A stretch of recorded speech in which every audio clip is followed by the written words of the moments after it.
Drum circles मैंने शुरू किए थे पाकिस्तान में इन 2015-2016। आई केम फ्रॉम कनाडा, वहाँ पे मेरा पहला एक्सपोजर आया था बैक इन 2009-2010 में। तो वहाँ पे एक बड़ी रेगुलर एक्टिविटी होती थी, पब्लिक स्पेस और पब्लिक आर्ट्स, परफॉर्मिंग आर्ट्स का कॉन्सेप्ट था वहाँ से, तो मुझे वो बड़ा पसंद आया। तो लाहौर में हमने एक्टिविटी मैंने स्टार्ट की, did it there for about 3 odd years।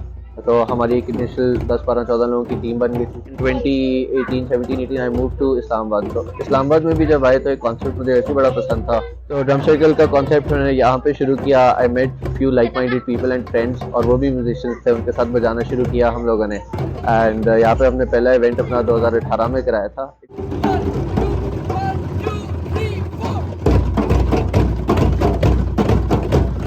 15-20 drum से हमारे पास 30 हुए, ऐसे ऐसा बढ़ना शुरू हुए। Now we have like 150 to 200 drums. उसमें भी हमें 2 से 3 सेशंस कराने पड़ते हैं हर एक को इन्वॉल्व करने के लिए। There are first time people जो पहली दफ़ा के बजा रहे हैं। 20-30% आर रिपीट फेसेस जो हमारे साथ फिर रेगुलरली पिछले 4-5 साल से बजा रहे हैं। I came here for the first time and it's a nice event, especially this drum circle.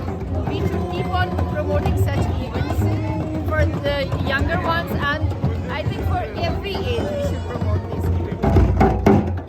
Being a musician हमें खुद भी आइडिया था कि ये एक्टिविटी किन किन चीज़ों में हेल्प कर सकती है। थोड़ी रिसर्च अपनी भी की हुई थी, लेकिन लोगों से भी एक्चुअल रिव्यूज़ मिले कि स्ट्रेस रिलीवर, डिप्रेशन, बहुत सारी मेडिकल कंडीशंस को काउंटर करती है ये एक्टिविटी।